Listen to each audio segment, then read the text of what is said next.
OH-, qui est égal à 10 puissance moins 14.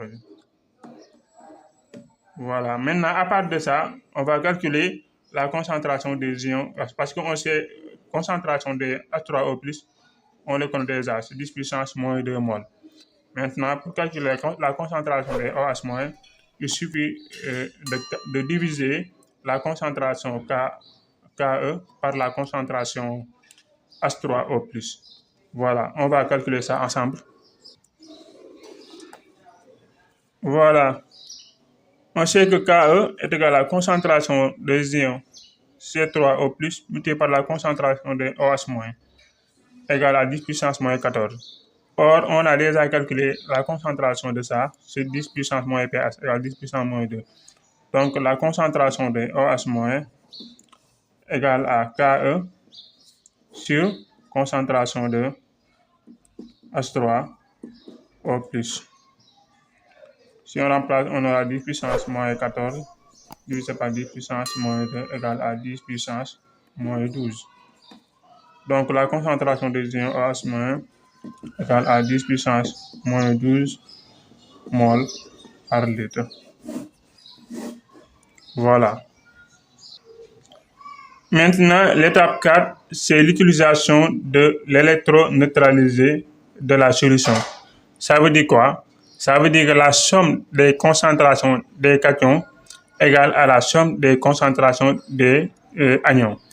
Ici, on a H3O+, on a Cl-, on a OH- dans la solution. Donc, l'équation c'était écrit comme ça. On sait qu'ici, les anions, ce sont Cl- et OH-, et les cations, c'est H3O+. Donc, ça veut dire quoi? La concentration de ça égale à la somme des concentrations de ces deux-là. Voilà. L'électroneutralisation, ça se base sur le principe suivant. La somme des concentrations dans une solution basique comme solution acide, peu importe la nature de la solution, acide, basique ou neutre, la somme des concentrations des anions égale à la somme des concentrations des cations. On va appliquer ça. Concentration de l'hydrogène égale, parce que c'est le seul ion cation qu'on a. Donc, on a concentration H3O+ égale à la concentration Cl- plus concentration de OH-. Concentration de l'ion cation égale à la concentration Q. Peu importe la nature de la solution acide, basique ou solution neutre. Maintenant, nous, on savait que ça, c'est... Donc, pour tirer la concentration de ça, de Cl-, on va appliquer ça. On va tirer concentration de Cl- égale à la concentration de H3O+, moins concentration de OH-. Donc, concentration de Cl- égale à, ça on avait calculé, on avait trouvé 10 puissance moins 2. Donc, c'est 10 puissance moins 2 moins concentration de OH-, on l'avait calculé, on a trouvé 10 puissance moins 12. Donc, c'est moins 10 puissance moins 12.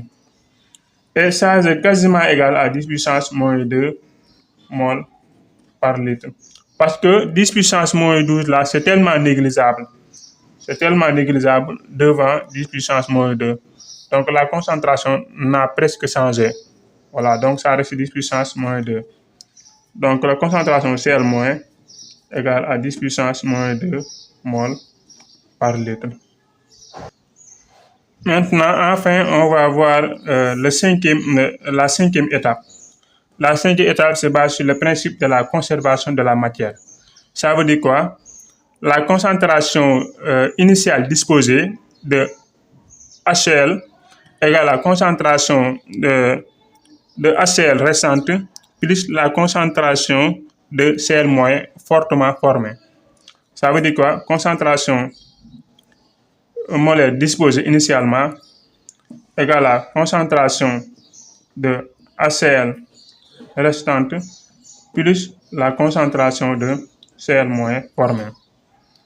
Voilà comme ça qu'on calcule la concentration. La concentration, C là, c'est le C initial qu'on avait disposé. C'est le moins 2 qu'on disposait pour l'expérience. Voilà. C'est le C là que vous voyez. C'est le 10 puissance moins 2 là. C'est ça qu'on appelle concentration initiale disposée. C'est 10 puissance moins 2 moles. Maintenant, on a la formule suivante. Concentration molaire initiale disposée égale la concentration molaire de HCl restante, parce qu'on ne sait pas si ça reste ou bien ça c'est totalement dissolu. On ne sait pas encore, on vérifie avec les calculs. La concentration molaire de HCl restante, parce qu'on ne sait pas si ça reste ou bien ça c'est totalement dissolu. On ne sait pas encore, on vérifie avec les calculs, plus la concentration de Cl- fortement formée. On va appliquer cette formule pour calculer la concentration HCl restante, pour vérifier est-ce que ça reste ou bien c'est totalement dissous dans l'eau. On va vérifier avec les calculs. On sait que le C initial disposé égale à la concentration molaire de HCl restante, si ça reste, plus la concentration de Cl-.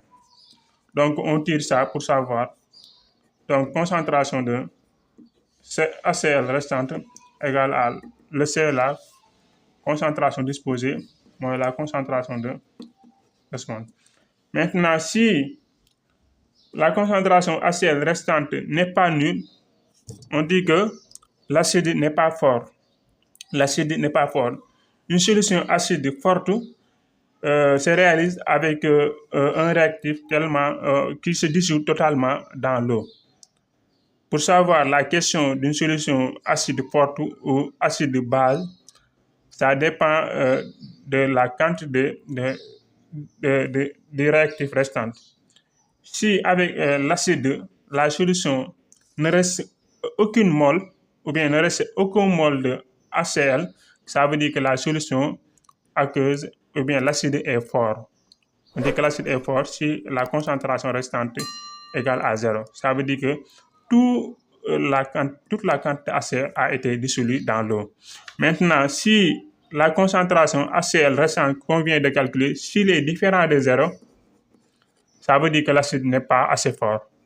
Voilà, donc on va vérifier ça. Si ça donne 0, ça veut dire que toute la quantité HCl a été dissolue dans l'eau et que la solution acide est forte. N'est-ce pas? Si la concentration HCl restante n'est pas égale à 0, ça veut dire qu'il reste des molécules de HCl dans la solution encore. Ça veut dire que l'acide n'est pas fort. Voilà. Donc, la forte ou bien l'adjectif fort qualifié à la solution dépend de la quantité HCl dissolue. J'espère que vous avez compris. Donc, on va calculer ça. Donc, HCl restante égale à C. Le C, on avait calculé, on avait trouvé, on avait disposé 10 puissance moins 2 moles de départ. Donc, c'est 10 puissance moins 2 moins la concentration de HCl moins, on l'avait calculé. On a calculé ici la concentration de HCl moins égale 10 puissance moins 2 moles. Donc, c'est 10 puissance moins 2 moles moins 10 puissance moins 2 moles. Donc, la concentration de HCl restante égale à 0 mol. Ça veut dire que toute la quantité de HCl a été dissolue dans l'eau. On dit que l'acide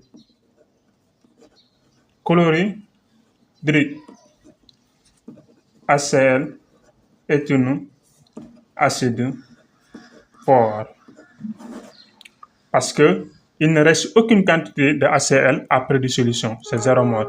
Maintenant, s'il reste quelque chose qui n'est pas nul, ça veut dire que l'acide en question n'est pas fort. Voici comment savoir, en particulier, ça c'est un exemple simple. On va faire encore une autre vidéo pour vous montrer de manière générale comment savoir si une acide est fort ou bien une acide n'est pas fort. Ici, c'est un exemple, c'est l'exemple de chlorure d'hydrogène HCl. C'est un acide fort, il faut le retenir en tête. Maintenant, dans une autre vidéo, on va vous montrer clairement comment savoir si l'acide en question est fort ou n'est pas fort. Vous allez respecter les mêmes principes en respectant les mêmes 5 étapes là. Il y a l'étape 1, il y a l'étape 2, il y a l'étape 3, il y a l'étape 4 et il y a l'étape 5. Si vous respectez ces 5 étapes-là, vous allez directement, facilement résoudre le problème. Vous allez respecter les mêmes raisonnements, les mêmes principes et vous allez savoir si l'acide est fort ou il n'est pas fort. N'oubliez pas de vous abonner à la chaîne et de partager la vidéo à vos camarades et de les inviter à vous abonner. C'est ça qui nous motive à faire des vidéos. Mais si les vidéos ne sont pas regardées, on n'aura pas la motivation de faire encore plus de vidéos. Donc, n'hésitez pas à partager la vidéo à vos camarades et à vous abonner massivement. On vous donne rendez-vous à la prochaine vidéo où on va vous éclaircir totalement et une bonne fois pour toutes c'est comment reconnaître un acide fort.